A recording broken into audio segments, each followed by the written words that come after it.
शहबाज शरीफ साहब इंडिया का नाम ना लेते अपनी स्पीच के बीच में, तो मैं आपको गारंटी से कह सकता हूँ डॉक्टर जयशंकर ने पाकिस्तान का जिक्र भी नहीं करना था। प्राइम मिनिस्टर शहबाज शरीफ ने सबसे बड़े टैग ही हिंदुस्तान पे किए, उनकी स्पीच का टाइम निकालिए, उस स्पीच में आधे से ज्यादा टाइम कश्मीर के ऊपर हुआ है, आधे से ज्यादा टाइम जो है ना इंडिया को बुरा भला बताने में हुआ।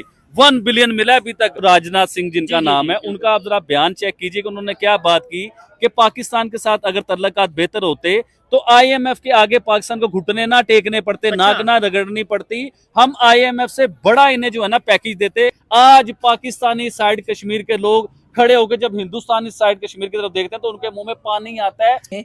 उन्होंने कर्मा वर्ड भी यूज किया, जो कि आप लोग जानते ही हैं कि कर्मा का क्या मतलब होता है। और डॉक्टर जयशंकर का कहना यह था पाकिस्तान के साथ जो कुछ हो रहा है वो पाकिस्तान का कर्मा। अच्छा, उन्होंने स्पेसिफिक वर्ड यूज किया कर्मा का। उन्होंने कहा ये कर्मा है जो पाकिस्तान फेस कर रहा है, और इस लाइन ने ना पूरे पाकिस्तान को हिला कर रख दे। Its GDP can only be measured in terms of radicalization and its exports in the form of terrorism.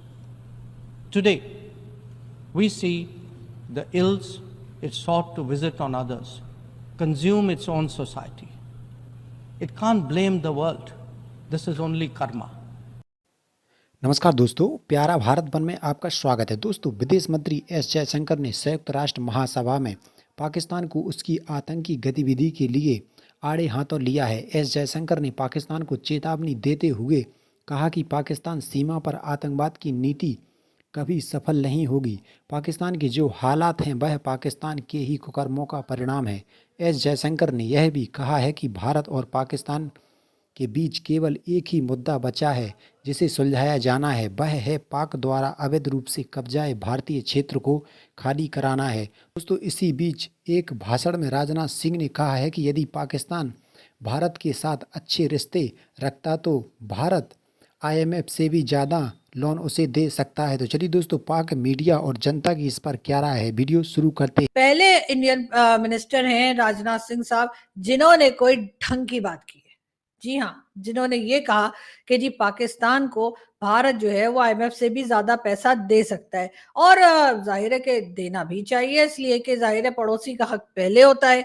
तो राजनाथ सिंह साहब ने बहुत अच्छी बात की, और मेरा ख्याल है कि पाकिस्तान की गवर्नमेंट को फौरी तौर पे अकाउंट नंबर भेज देना चाहिए, और अगर नहीं भेजते तो मेरा भेज दीजिए, वो पैसा मुझे आ जाएगा और मैं फिर दे ही दूंगी गवर्नमेंट को थोड़े बहुत। लेकिन बात सारी ये कि राजनाथ सिंह साहब ने ऐसा क्यों कहा, यकीनन वो ये सोचते हैं कि वही सारी शर्तें होंगी, वही सारी कंडीशंस होंगी जो भारत हमेशा से कहता रहा है कि जी हमारे यहाँ से जो है वो जो क्रॉस बॉर्डर टेररिज्म है उसके ऊपर उन्होंने बात की होगी। उसके बाद उन्होंने ये कहा कि जी ये जो लोग आपको पता है बगैर वीजा के जाते रहते हैं कश्मीर के जरिए भारत में, उनको रोका जाए। तो सर आप हमें $7 बिलियन छोड़िए, आप $2-3 बिलियन भेज कर तो देखें, यानी $2 से $3 बिलियन आप एक बार पाकिस्तान को देकर तो देखिए। मतलब हम तो किसी को क्या, हम तो किसी चींटी, कौवे, कबूतर किसी को भी नहीं आने देंगे। वो कबूतर से मुझे याद है एक जमाने में आप लोगों ने कबूतर के ऊपर भी इल्जाम लगा दिया था। अच्छा, उन्होंने स्पेसिफिक वर्ड यूज किया कर्मा का। उन्होंने कहा ये कर्मा है जो पाकिस्तान फेस कर रहा है,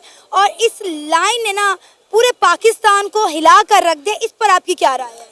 बिल्कुल कर्मा। देखिए पाकिस्तान की अगर हम देखा जाए, पाकिस्तान की आपको पता है सिंस इंसेप्शन जो है लीडरशिप क्वालिटीज़ हैं, उसके लीडरशिप पे हमेशा कोट रही है। हर वक्त मार्शल लॉ लगे हैं, हर वक्त इस्टेब्लिशमेंट का इंटरफेरेंस रहा है, हर वक्त डेमोक्रेसी की पामाल होती रही है। इसमें जो है ऐसे अजीब अजीब डिसीजंस लिए गए हैं जिस पे पाकिस्तान को सदियों तक, आने वाले 100 सालों तक भी इफेक्ट पड़ेगा। तो कर्मा एट सम एक्सटेंट हम कह सकते हैं, जिस तरह पाकिस्तान ने अफगानिस्तान के साथ किया, एट सम एक्सटेंट हम कह सकते हैं हमारे पाकिस्तान स्टडी के कोर्स में शायद इस बात को डिनाई कर लें, लेकिन रियलिटी को हम डिनाई नहीं कर सकते। हमने हमेशा कहा है कि ये इंडिया ने करवाया है, ये अफगानिस्तान ने करवाया है, ये अमेरिका ने करवाया है।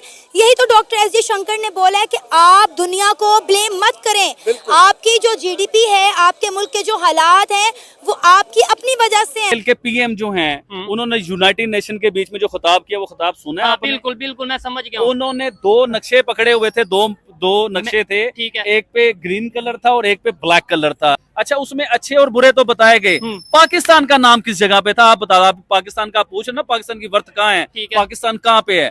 तो पाकिस्तान का नाम ना अच्छों में था ना बुरों में था। मतलब- उन्होंने ये बताया कि हम आपको गिनते ही नहीं है किसी भी चीज में, आपकी वैल्यू ये है। 15 साल की गवर्नमेंट में प्राइम मिनिस्टर नरेंद्र मोदी मुसलमानों के इतने खिलाफ होता है ये शख्स, तो आज इसने पूरी दुनिया में मुसलमानों की जंगें चल रही हैं, ठीक है। तो वो तो फायदा उठा सकते थे। पूरी दुनिया में मुसलमानों को मार पड़ रही है, वो तो फायदा उठा सकते थे। इन्होंने तो उल्टा विजिट किए हैं फिर उसके बाद पाकिस्तान ब्लैक लिस्ट के करीब आ गया हुआ था, वो तो बड़ा जबरदस्त फायदा उठा सकते थे।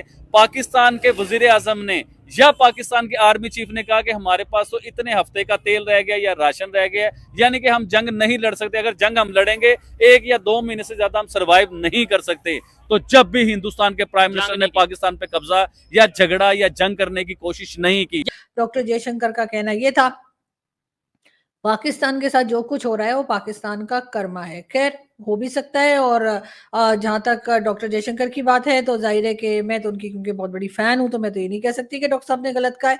लेकिन बहरहाल शहबाज शरीफ साहब ने रटी रटाई वही बात की जो हर प्राइम मिनिस्टर पाकिस्तान का यूएन में जाकर करता है, तो इसलिए मुझे कोई खास हैरत है ना कोई एक तरह का अफसोस है ना कुछ है, बल्कि एक आम सी बात थी जो शहबाज शरीफ साहब ने कही, और हर प्राइम मिनिस्टर यही बात करता है पाकिस्तान का कि जाकर कश्मीर इशू को हाईलाइट करना।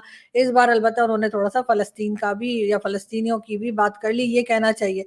खैर हम आगे बढ़ते हैं क्योंकि ये बात तो हम आपसे पहले भी कर चुके हैं, लेकिन ये जरूर है कि डॉक्टर जयशंकर की बात जो है वो जरा नई बात थी, और डॉक्टर जयशंकर ने पाकिस्तान को जो है एक तरह से करारा जवाब देने की अपनी तरफ से पूरी कोशिश की। अब उस बात को हम कितना सीरियसली लेते हैं ये बात तो हमारे जो लीडर्स हैं और हमारे जो इस वक्त की गवर्नमेंट है और इस्टेब्लिशमेंट है वही बता पाएगी, इसलिए कि ज्यादातर हम एक कान से सुनकर और दूसरे कान से बात निकाल देने वालों में से हैं।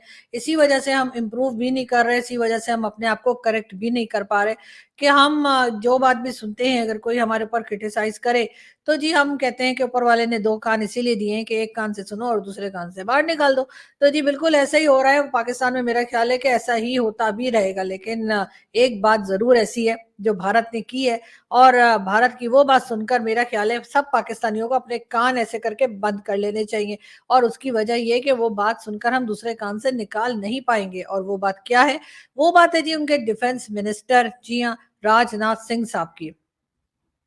राजनाथ सिंह साहब ने कहा है कि पाकिस्तान ने जो आईएमएफ से पैसा लिया, यानी जो $7 बिलियन के लिए हम बार बार कह रहे थे, और आखिरकार जो है वो आईएमएफ ने वो देने पे हमें तैयारी कर ली और हमें जो है हामी भर ली, बल्कि हमें फर्स्ट इंस्टॉलमेंट भी मिल गई है। तो उसके ऊपर राजनाथ सिंह साहब जो कि डिफेंस मिनिस्टर है भारत के, उनका कहना है कि भारत पाकिस्तान को इससे भी ज्यादा पैसा दे सकता है, यानी बेल आउट पैकेज जो है भारत की तरफ से पाकिस्तान को इससे भी ज्यादा मिल सकता है। तो सर देर किस बात की है, अकाउंट नंबर भेजूं क्या? लेकिन बात सारी ये है कि राजनाथ सिंह साहब का ये भी कहना है कि जी बहुत पैसा भारत के पास है, और कश्मीर में भी उन्होंने इन्वेस्टमेंट की बात की। साथ साथ राजनाथ सिंह साहब का ये भी कहना था कि जी जाहिर है कि कोई भी अपने नेबर्स जो है वो नहीं बदले जा सकते। ये बात भी बिल्कुल ठीक है, और ये बात तो हम कब से कह रहे हैं कि ना तो भारत अपनी जमीन उठाकर कहीं यूरोप में या अमेरिका ले जा सकता है और ना ही पाकिस्तान ले जा सकता है। मेरा ख्याल है कि जब से मैंने भारत और पाकिस्तान के ऊपर बात करनी शुरू की है या शोज करने स्टार्ट किए हैं,